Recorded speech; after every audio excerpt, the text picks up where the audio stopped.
سيد المرسلين سيدنا محمد وعلى آله وصحبه أجمعين. اللهم لا سهل إلا ما جعلته سهلا تجعل الحزن والصعب إذا ما شئت سهلا اللهم آمين. So inshallah we will continue with Tafsir Sura Al-Qadr, and this is the surah that comes before Sura Al-Bayyinah. We discussed Surah Al-Bayyinah in the last meeting. Allah Azza wa Jalla says, بعد أعوذ بالله من الشيطان الرجيم بسم الله الرحمن الرحيم إنا أنزلناه في ليلة القدر وما أدراك ما ليلة القدر ليلة القدر خير من 1000 شهر تنزل الملائكة والروح فيها بإذن ربهم من كل أمر سلام هي حتى مطلع الفجر. And the surah that comes before this is Surah Al-Alaq. And there is a connection between Surah Al-Alaq and Surah Al-Qadr, because Surah Al-Alaq, as we will inshallah come to talk about today, addresses the first revelation to the Prophet sallallahu alaihi wasallam when he was in Ghar Hira, and the circumstances associated with the first revelation and how the Prophet sallallahu alaihi wasallam interacted with it, and what message he received from Allah Azza wa Jalla. And then this surah, Surah Al-Qadr, is the surah that addresses the overall issue of revelation of the Quran, in which Allah Azza wa Jalla starts by saying Inna anzalnahu fi laylat al-Qadr. And here the noon or the pronoun here in the inna refers to the mighty Allah Azza wa Jalla. So this is with the pronoun of the azama and the majesty to Allah Azza wa Jalla. The mighty is speaking. Inna, we have revealed the Quran in Laylat al-Qadr. Now, whether it is the first revelation of the Quran to the Prophet ﷺ in the sky, from the sky to the earth, or whether it is referring to that the Quran came down from al-Lawh al-Mahfuz to the lower sky and then was revealed to the Prophet ﷺ on the 23 years of the birtha, of his birtha. Both meanings are applicable. So Allah Azza wa Jalla referring here to the fact that we have revealed the Quran in Laylat al-Qadr. Now, Laylat al-Qadr, referring to the night of power, or Laylat al-Qadr could be from also al-Sha'n al-Azim, the night of the power or the night of the value. Layla came undefined, and al-Qadr, referring to its value, to its power, to its barakah and blessings, and it is indeed a blessed night, because this is the first night that the sky connected with the earth after a disconnection for about 600 years or so. When Isa alayhi salam was taken to Allah Azza wa Jal, the humanity was left on earth without any communication, and that's why when Ayman was visited by Abu Bakr radiallahu anhu and Umar, and after the death of the Prophet sallallahu alaihi wasallam, she cried, and they consoled her and said, don't you know that the Prophet sallallahu alaihi wasallam is now with Allah Azza wa Jal? She said, yes, but I'm crying for the tragedy that there is no more connection between the earth and the sky, the sky and the earth. Because after the Prophet ﷺ was the seal of all the prophets, no more revelation, no more interaction from Allah Azza wa Jal with the human on this earth.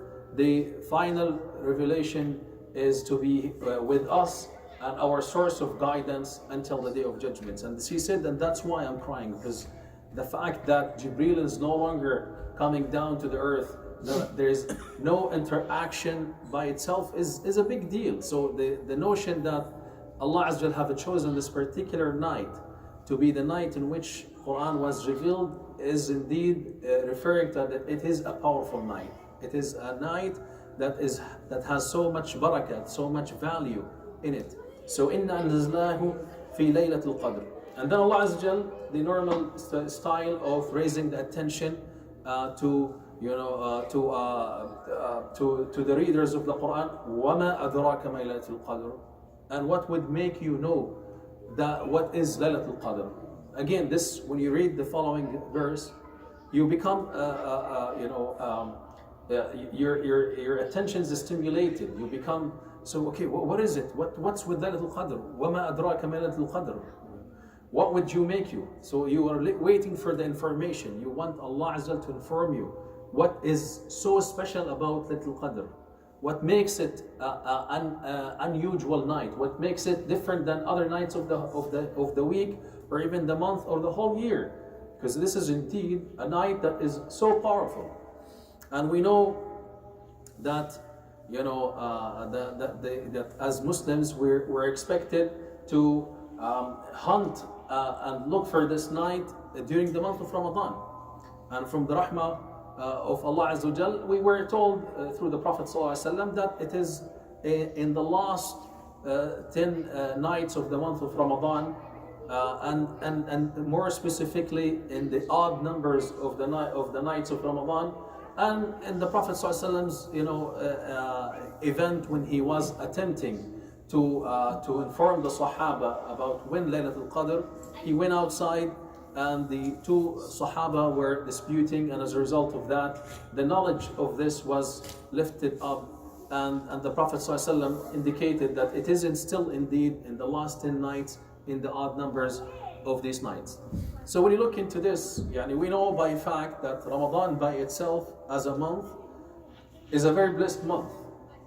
شهر رمضان الذي أنزل فيه القرآن. Again, the blessings of Shahr Ramadan comes from the concept that it was the month in which Quran was revealed.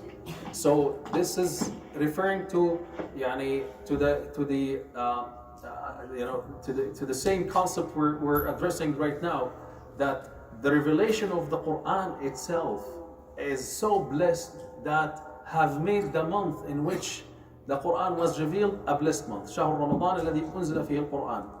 And then the night in which from the month of Ramadan was chosen to be the night in which the Quran was revealed had also gotten extra and extra blessings from Allah Azza wa Jal.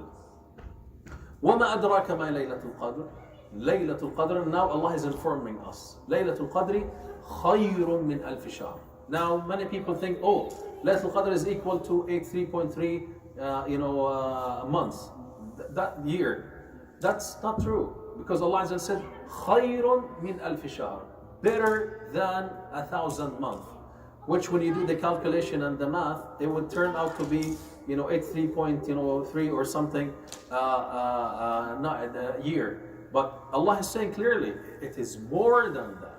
So this is why the Prophet ﷺ used to be more engaged in ibadat during the month of Ramadan, but more specifically in the last 10 nights of the month of Ramadan. Why?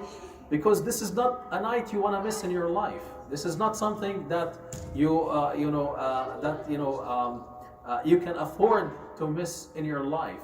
You think of it this way: the average lifespan for a person is 60, give and take, as the Prophet ﷺ indicated, متوسط أعمار أمة الستين. Now, the average living for the Ummah Muhammad ﷺ is 60. Even if someone makes it a little further, to 70 or 80 or 100, no one can make it for 200, for sure. Not even 150. We haven't heard in the nowadays lifestyle and in the modern time, no one have made it over 120 and 130. So when you are able in one night to gain the rewards of ibadah of 183 years, that by itself is a very big deal. It is something that the Muslim who is intellectual, who is reflective, and who is before that have the guidance and huda from Allah Azza wa Jal would not be taking this night lightly and would not miss it. Try to plan for this night from today, from before the month of Ramadan. We're probably 4 months or 5 months away from the month of Ramadan. Now we need to plan for it in advance, and the planning for the month of Ramadan would be by preparing. If you are working, and you need to plan your vacation time and all the details on, you are planning to observe the month of Sha'ban and Rajab, then Rajab and Sha'ban, and then eventually the month of Ramadan. and set, your plans accordingly, so that, the last 10 days, the Prophet sallallahu alaihi wasallam, who is the best of all mankind, who was the leader of the Muslim Ummah in the most difficult and critical stages of in the history of the Muslim Ummah, himself used to devote the last 10 days for ibadah. This gives us an idea. It says something.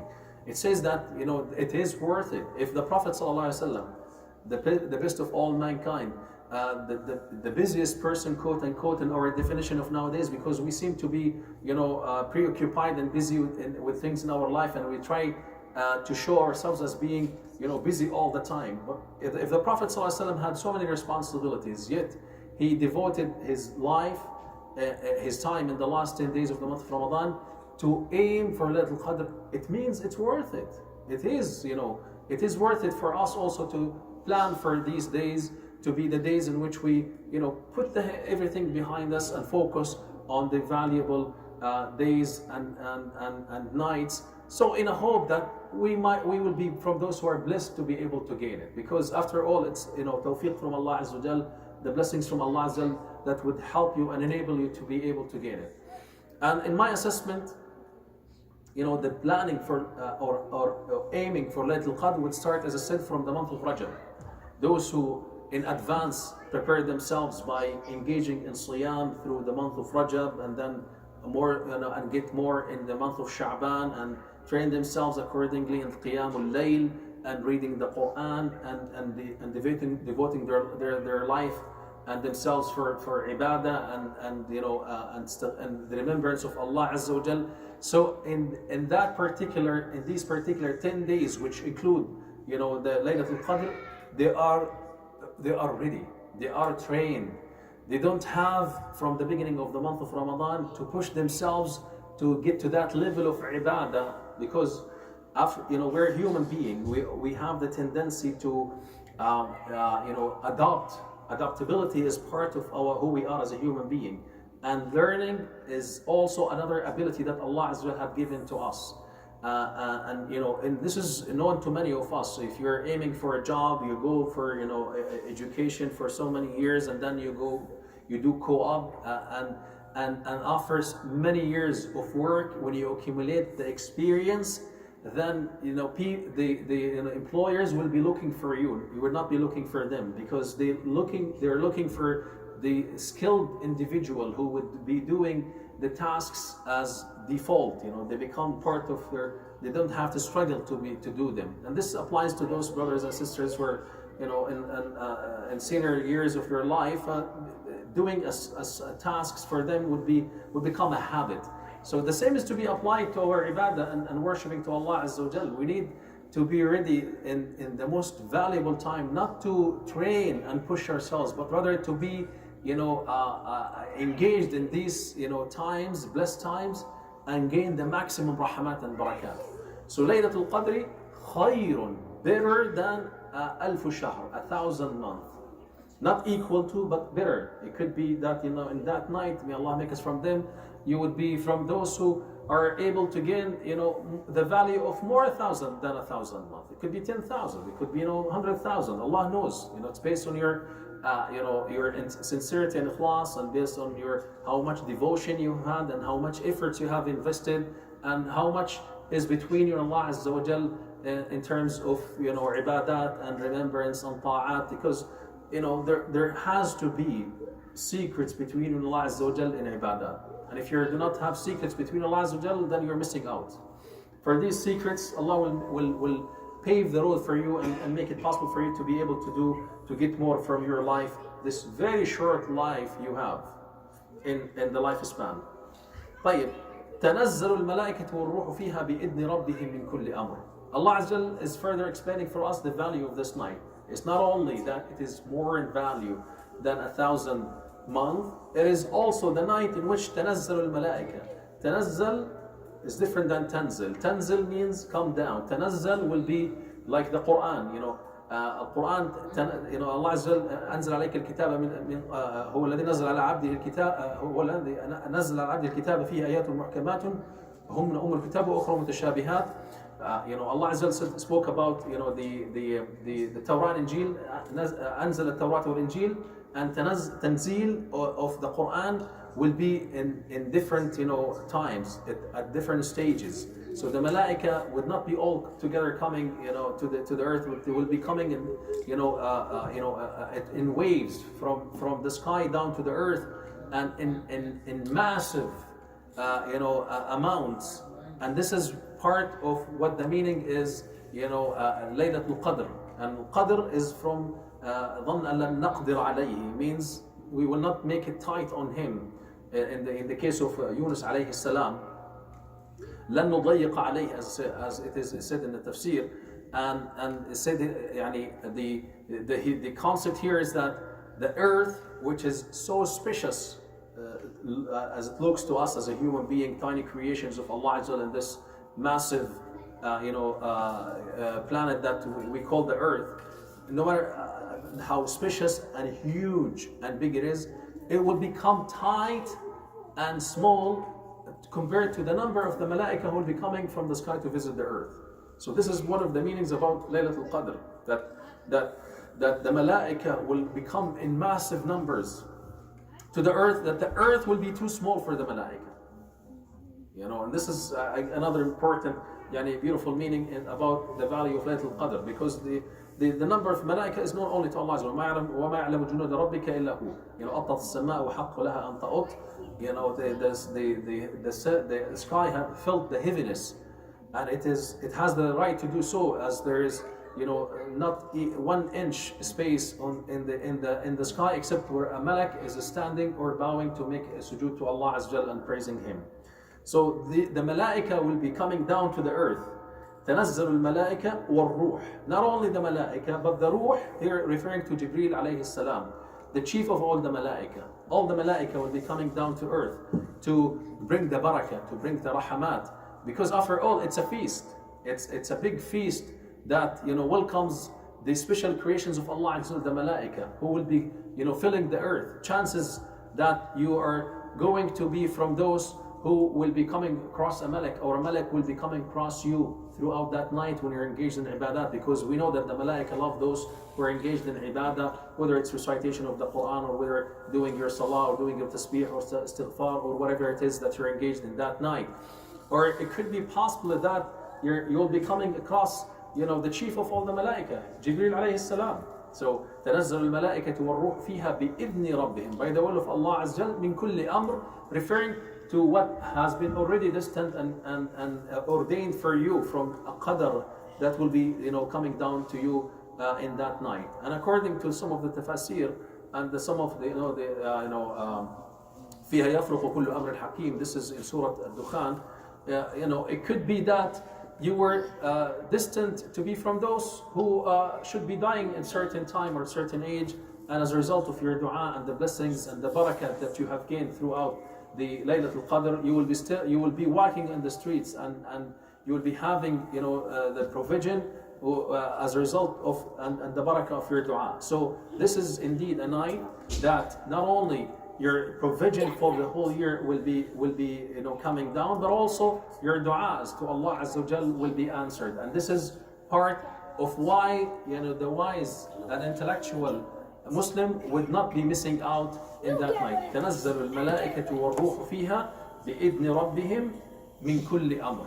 So try to not miss on in that night the blessings and the barakah of doing all types of ibadat that will qualify you to be from those who are beginning the barakat and rahamat. Asking Allah Azza wa Jal for doing your hajj, asking Allah Azza wa Jal to bless you and help you with the memorization of the Quran, ask Allah Azza wa Jal to bless you and your family and your children. This is indeed the night and that would make everything for you. And I said again, perceive that night in advance by preparing yourself, by in the last 10 nights of the month of Ramadan, making sure that every day and every night will start with a significant sadaqah, because sadaqat pave the road for you to be able to get the blessings and the rahmat from Allah Azza wa Jal. تنزل الملائكة والروح فيها بإذن ربهم من كل أمر سلام هي حتى مطلع الفجر.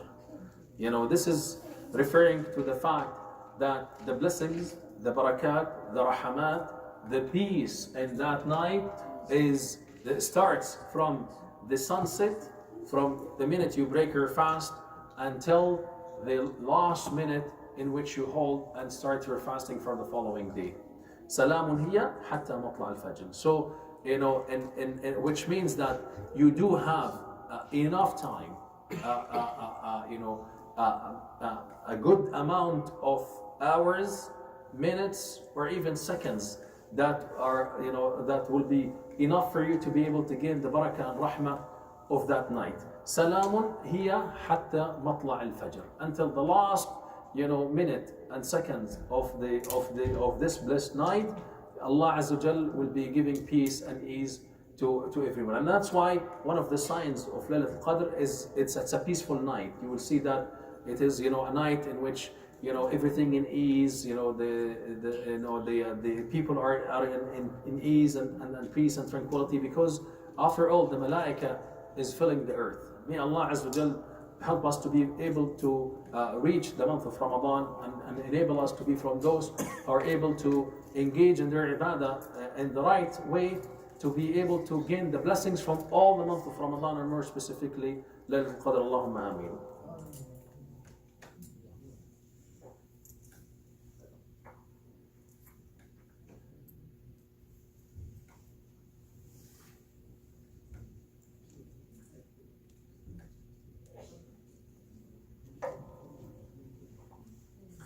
Now we go to the following, or the previous surah, which, as I said again now, the Surah Al-Alaq and Surah Al-Qadr are interconnected, because the theme of these two surahs are evolving around the Quran, which is, yani, this blessing from Allah Azza wa Jal that this ummah was blessed with, that Allah Azza wa Jal have, you know, given us this rahmah, this barakah, and chosen us to be from the last, you know, of the and the ummah of Muhammad sallallahu alaihi wasallam and the ummah of the Quran.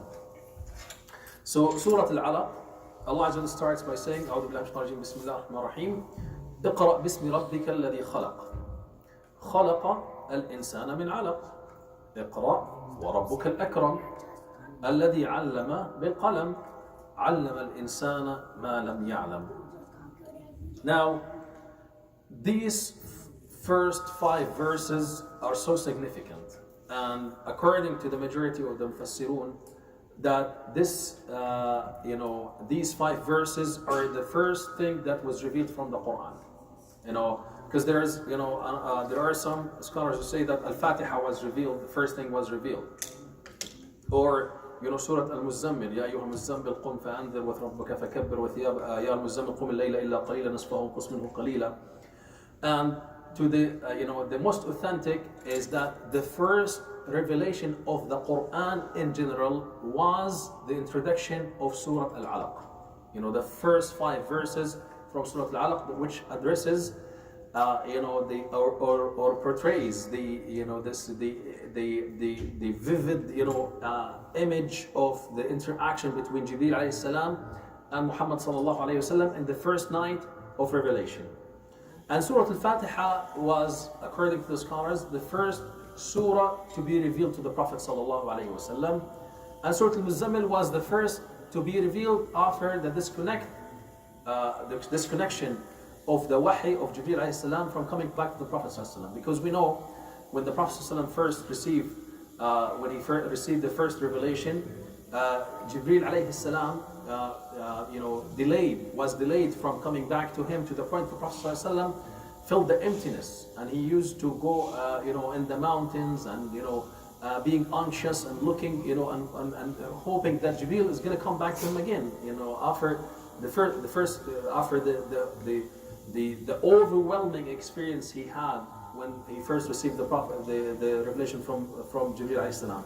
So this is what explains why there are different opinions about what was first revealed from the Quran. So the first thing that was revealed from the Quran, in terms of the first ever thing, was, you know, the 5 first verses, and then the rest were revealed at another time, when the actions and interactions between the Prophet ﷺ and the, you know, the people of Mecca took place, and more specifically as the addresses the interaction of the Prophet ﷺ with Abu Jahl la'natullahi alayhi.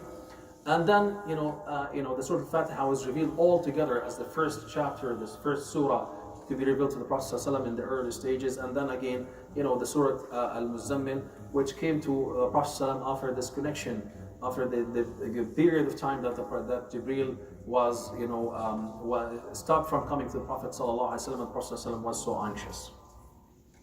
So Allah Azza wa Jal starts, in this surah, اقرأ بسم ربك الذي خلق.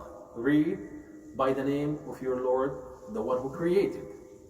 خلق الإنسان من علق. Created man from a piece of cloth, from blood, that, cells of blood. اقرأ وربك الأكرم. Read, and your Lord is the most generous. الذي علم بالقلم, the one who taught by the pen. علم الإنسان ما لم يعلم. Taught man what he knew not. Right. Now, if we, try to relive this experience at the time of the Prophet, with the Prophet sallallahu alaihi wasallam, we knew that the Prophet sallallahu alaihi wasallam was, fed up with the lifestyle of people of Mecca, seeing around him people worshipping statues that has no value, that does not respond, does not interact, does not communicate, and seeing the savage lifestyle that people are engaged in terms of dealing with riba and eating people's rights and enslaving others, and only the strong and the most influential and the richest are those who are able to survive and enjoy their life, and the rest are to suffer and live in misery. So he used to run away from all that and seek refuge on the top of one of the mountains nearby Mecca, which many of those who have gone to Umrah and Hajj will be able to at least see and possibly go to visit. If you are next time to go there, probably a good idea to go and visit the Masjid Jabal al-Nur, as they call it, the mountain of Nur, and see how the Prophet ﷺ would run away from Mecca and seek refuge in a small tiny space in between the rocks on the top of the mountain, where he's able to see the Kaaba, yet he is far away from everything. And he used to yata'abbad, he used to contemplate, reflect, and worship Allah Azza on without the knowledge that we have nowadays in terms of the worshipping and the salah we have after the revelation came down. He was worshipping Allah Azza on al-Hanifiyya, the same trend and path of Ibrahim alayhi salam. He knew that Allah Azza is one, these statues are worthless, and he used to take this as a time of contemplation and reflection. And this is again what sometimes would be seen and what we hear most of the time from many of those who embraced Islam and talk about their experience. When you hear the experience of some of those who struggled in their life trying to find the true path and the true deen of Allah Azza wa Jal, and they felt the emptiness, they felt that there's something missing in their life. They want to be able to find the truth. They make a journey, and many of them changes.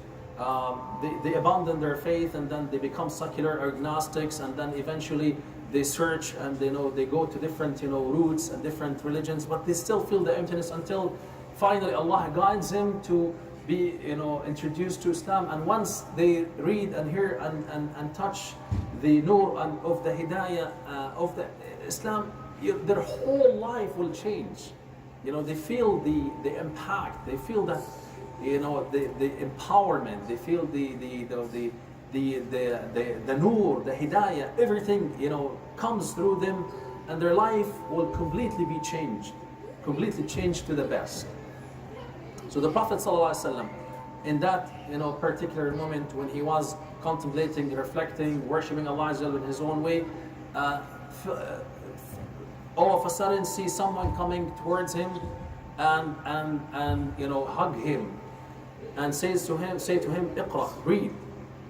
The Prophet ﷺ is illiterate, as it is the tradition in Mecca. The majority of people of Mecca were illiterate. They this was the norm in Mecca. The only counted number of people in Mecca knew how to write and to read, and they were the people who will come for in the urgent matters when they need to document or to write something.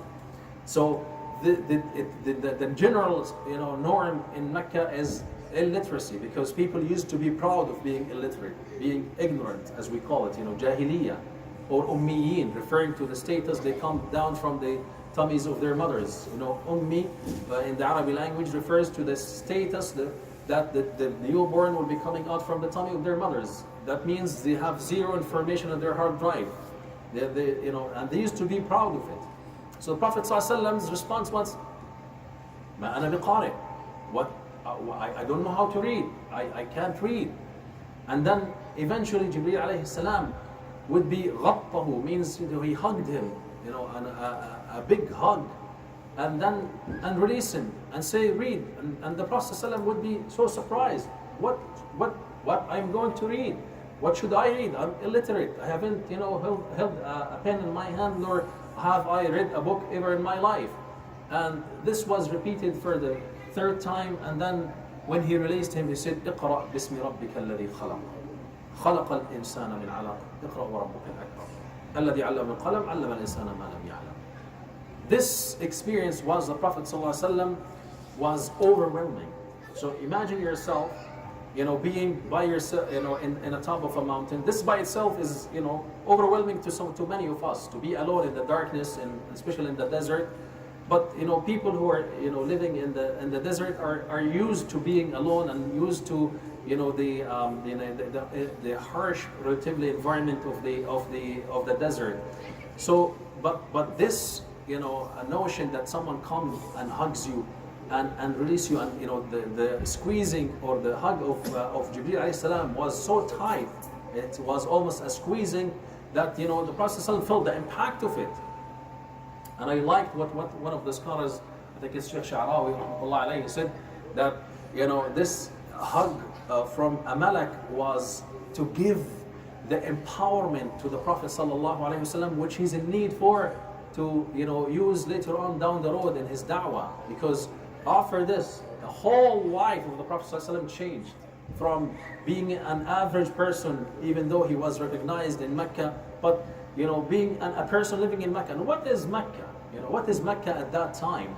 The two civilizations on earth, between the Persian and the Roman, did not even bother or pay attention to the Arabian Peninsula, because for them this is a desert that they would not even bother to know what happens inside it. Though that there were commercial route that takes place between the north and the south that go through Mecca, but nevertheless they never bothered to know what is happening and what are what the details of the Arabian Peninsula, or the geography, or the social structure of the Arabian Peninsula. It's none of their interest, because they were far beyond any civilization. They were so advanced civilizations living in the two sides, and the middle in between were null, zero, zilch, nothing, no civilization.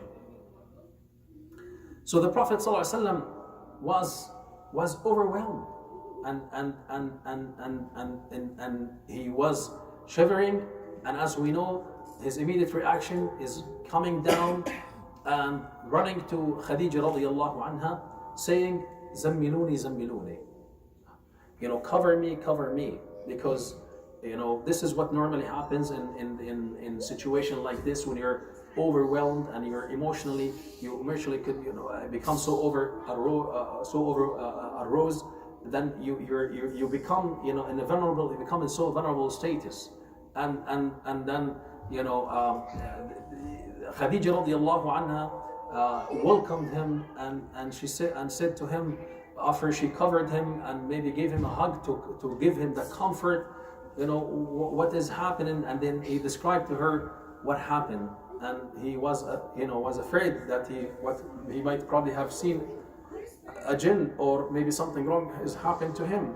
And she comforted him and said, "No, by Allah, la yukhzik Allah. Allah will not let you down. Innaka, because you are a person who looks after the miskeen, the yatim, and and treat generously the guests, and تعين على نوائب الدهر, and you're a person who assists and aid others in difficult situations and difficult manners. So this would give us an idea of the role of Khadija radiallahu anha from the first moment in the da'wah to the deen of Allah Azza wa Jal. All of us owe Khadija a lot, and that's why Jibreel alayhi salam came down from the sky once and said to the Prophet sallallahu alaihi wasallam to greet Khadija. Allah Azza wa Jal is greeting Khadija and giving her a glad tiding of a palace in Al-Jannah la sakhabun fihi wa la nasab, that she will be living in a palace in Al-Jannah with ease and comfort as a result of how much she have done and given to the deen of Allah Azza wa Jal. In the most critical and the most difficult moment in the life of the Prophet ﷺ, Khadija was there to give him the comfort, to give him the ease, to give him the support needed so he is able to keep going. And this should be a reminder for all the sisters, because after all, Allah Azza wa Jal created us from His rahmah to live in a unique environment. We're social beings. We are unable to live in isolation from others. Living in the top of mountains or in remote or deserted areas is not usual. This is not a normal healthy life. The normal healthy life will be for you to be interacting with others around you. And Allah Azza wa Jal have created us in different settings. We have this beautiful setting that is called the usra, the family, and then the society, and then the rest, the ummah, and so forth and so on. So the most important unit in the structure of the society and the ummah in general is the usra, the family. And this the structure of the family is Allah Azza wa Jal have organized it in a way that it gives the maximum output and have a lot of potentials. Each side play a role. The husband play a role, the wife play a role, and both roles are to complement each other. Unlike what we're seeing nowadays, unfortunately, as a result of the influence of the Western ideologies and the Muslim ummah, we're seeing destruction to the structure of this usra, and we're seeing negative role played by both sides, the husband and the wife in the usra, which becomes so destructive in this unit and affects eventually the livelihood of the children, and destructs in general the society or the community and the whole ummah. And this is a very serious issue that needs to be attention to. Look into the response of Khadija radiallahu anha. She reminded him about all the good things that he have done in his life. She gave him the comfort, she gave him the support. She said, by Allah, she made an oath, by Allah, you will not be turned down. You're not the person who will be turned down. You're not a person who will be harmed because of all the good things that you have done. And she was the one behind making the Prophet ﷺ being recognized as doing what he have done, because she supported him financially. She chose him to be the financial manager for her business, and she gave him the ability to be able to be financially secure and to be able to become a person recognized in Mecca, then to be known afterwards, as-Sadiq al-Amin, when he was chosen to be the person who will be holding al-Hajar al-Aswad to put it in its place. All these things where part of it has to do with the support the Prophet ﷺ had gotten from Khadija radiallahu anha. And look to what Khadija radiallahu anha have done, and this is another beautiful thing to be reminded about, speaking about these 5 verses, and as we're trying to draw this image, going through the early stages of da'wah by the first revelation. She took him to her cousin Waraqat ibn Nawfal, and Waraqat ibn Nawfal, the cousin of Khadija radiallahu anha, was a person who have studied the books of the people from before. He read and wrote in Hebrew, so he had the knowledge of both Christianity and Judaism. And when he heard the Prophet sallallahu alaihi wasallam saying what he said, and why did Khadija chose to take him to her cousin Waraqat ibn Nawfal, did not take him to a kahin, for instance, to a priest, or it did not take him to a doctor for mental health issues? Because Khadija radiallahu anha was also another person, a person who was Hanifiyya. She was a person who also felt the same way the Prophet ﷺ was feeling about rejecting the norms and the values and the ideology and the theology of the people of Mecca, and was also eager to look for something new that would align with her fitrah, that would make her feel comfortable. And she had some of the knowledge. So immediately when she heard the Prophet ﷺ's, experience, she immediately took him to the right source to endorse what she was comforting him with and what she was telling him. And when Waraqat ibn Nawfal heard the Prophet ﷺ saying what he said, Allahu Akbar, innahu namusul a'zam. This is indeed Jibreel alayhi salam who came to you. I wish I will be young for you, Ya Muhammad, to give you support and aid when the people of Mecca will kick you out. Now, these words overwhelmed the Prophet ﷺ and made him surprised. What do you mean that I will be kicked out from Mecca? Then Waraqat ibn Nawfal illustrated to him that no prophet, no one in the history of mankind have received what you have received, except he will be challenged by his own people. Again, this is to give you a hint, give you an idea that those who want to follow the footsteps of the Prophet ﷺ, those who want to be from those who are true believers and true Muslims and true supporters to the deen of Allah Azza wa Jal, roll your sleeves up, be ready for the test. حسب الناس يتركوا يقولوا آمنا وهم لا يفتنون ولقد فتنا الذين من قبلهم. So that the tradition of being tested and testing in the history of mankind and in the path of da'wah is very clear, and that's why Waraqat ibn Nawfal said to the Prophet ﷺ, Ya laytani kuntu jad'an fiha. I wish that I would, because Waraqat ibn Nawfal at that time was very old man, and did not have the energy. And then the Prophet ﷺ indicated later on that he died as a Muslim, believing in the Prophet ﷺ, and he will be resurrected in the hereafter, in good status. So this is give you an idea of how, from early stages, the Prophet ﷺ was informed about the challenges that he will be encountering, and how these Khadija radiallahu anha played a very vital role along with Waraqat ibn Nawfal into comforting the Prophet ﷺ and sitting him on the stage. Now let's go and explore these 5 verses in some details. اقرأ باسم ربك الذي خلق.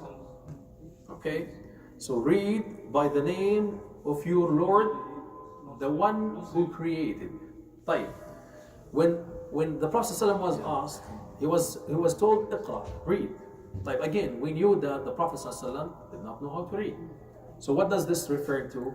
This is referring to an important fact that Ya Muhammad sallallahu alayhi wasallam, that though you are illiterate, now the one who's a creator, ربك الذي خلق, is going to teach you how to read, is going to teach you how to be able afterwards to recite the Quran and teach those who are around you to become leaders of the ummahs afterwards. And then look into this. اقرأ باسمي, by the name. Not read for the sake of reading, or not read because of for this or for that. You are reading by the name of your Lord. As when we engage in any actions, we say Bismillah. Why do we say Bismillah when we walk in home, when we eat our food, when we do any act? And why it's essential to start by the name of Allah Azza wa Jal in all the affairs of your life. For the barakah, you're saying, Ya Rabbi, by your name, I am, I'm appealing to you to bless what I'm about to engage in. Ya Rabbi, I want the barakah, I want the rahmah, I want the benefit. And then this is what Allah Azza wa Jal is referring to the Prophet ﷺ. Iqra, by the name of your Lord. And now again here he did not say Iqra Bismillah. He said Iqra Bismi Rabbika. Rabbika, as we said from before, is a beautiful word. Or meanings from referring to the entity of Allah Azza wa Jal as the Murabbi, as the Rahim, as the care, as the guardian. because traditionally we say Rabbul Usra or Rabbatul Usra, referring to the father or the mother. Rabbul Usra refers to the father of the Usra. Why he is called Rabbul Usra? Because he's the guardian. He's the one who looks after the children, nourish them and cherish them and provide for them and look after them and take care of them, whether financially, emotionally, with the difficulties and challenges in life. That's the role of the father, and that's why he's called Rabbul Usra, the guardian of the Usra. So here Allah Azza wa Jalla is saying, saying to the Prophet ﷺ, read.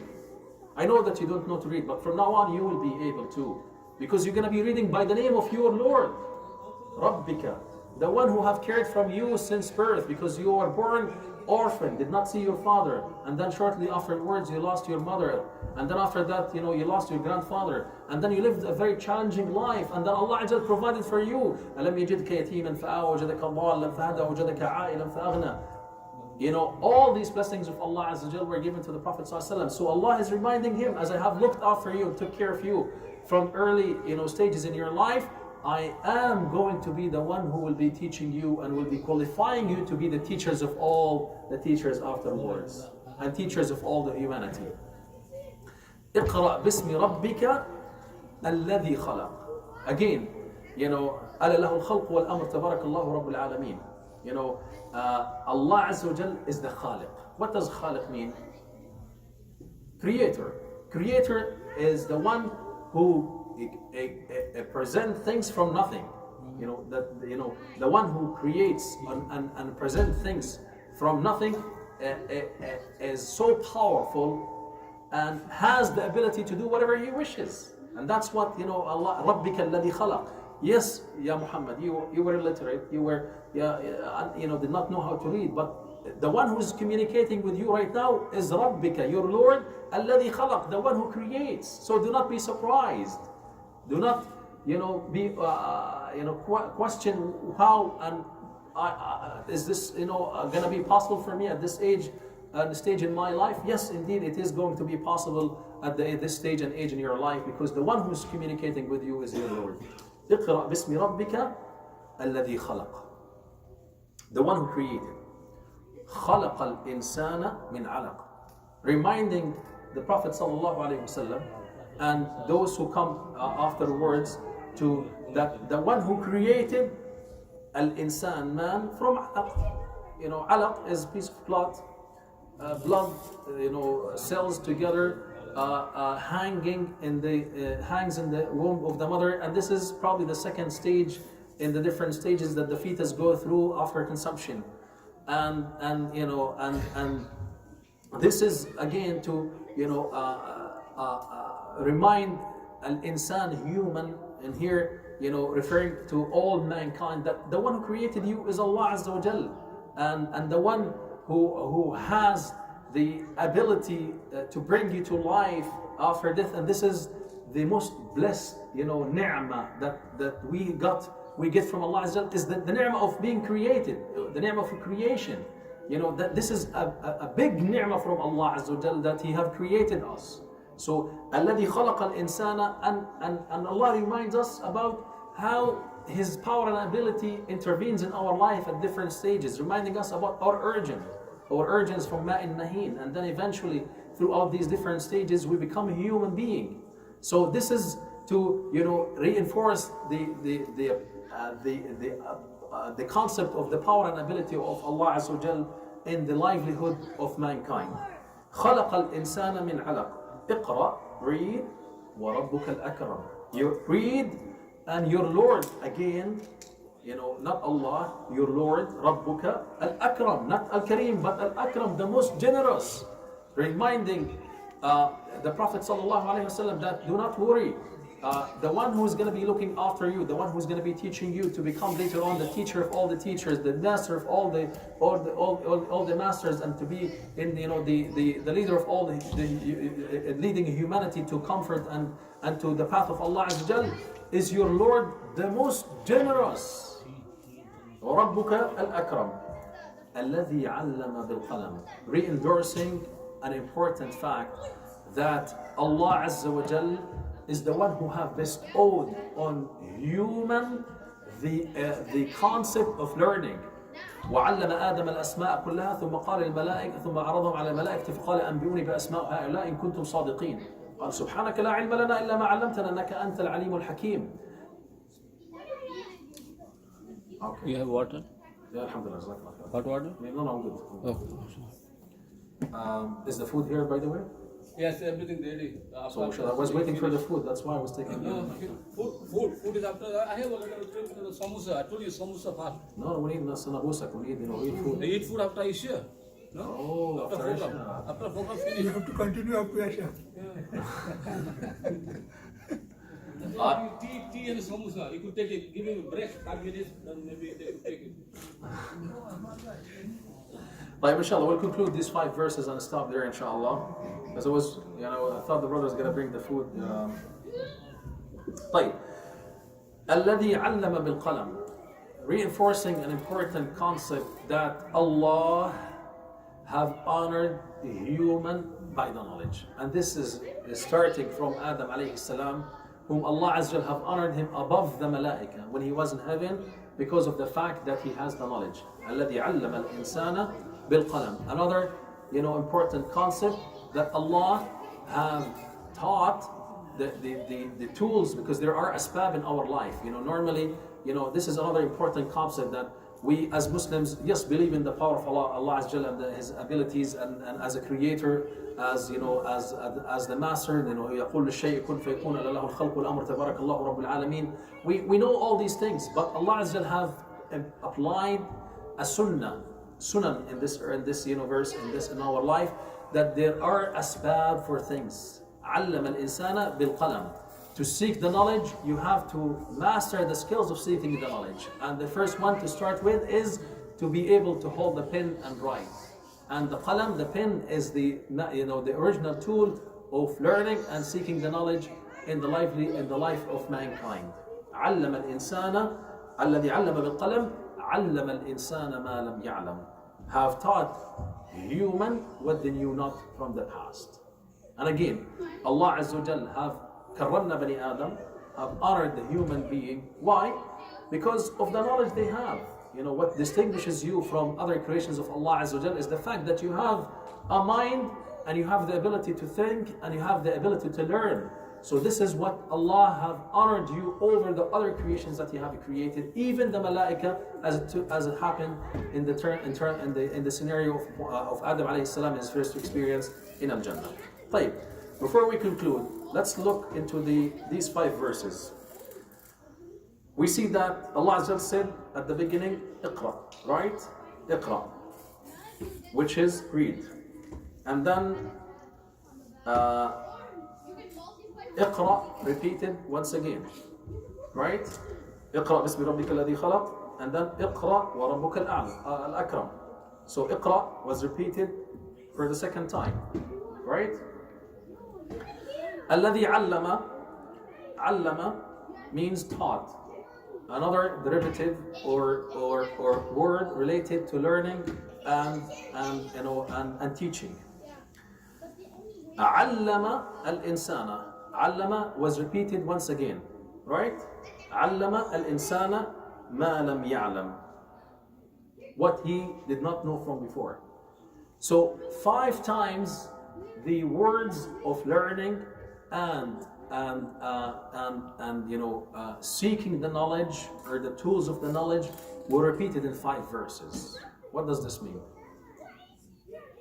It stresses on an important fact that Ummah Muhammad sallallahu alayhi wasallam is the Ummah of knowledge, Ummah al-ilm.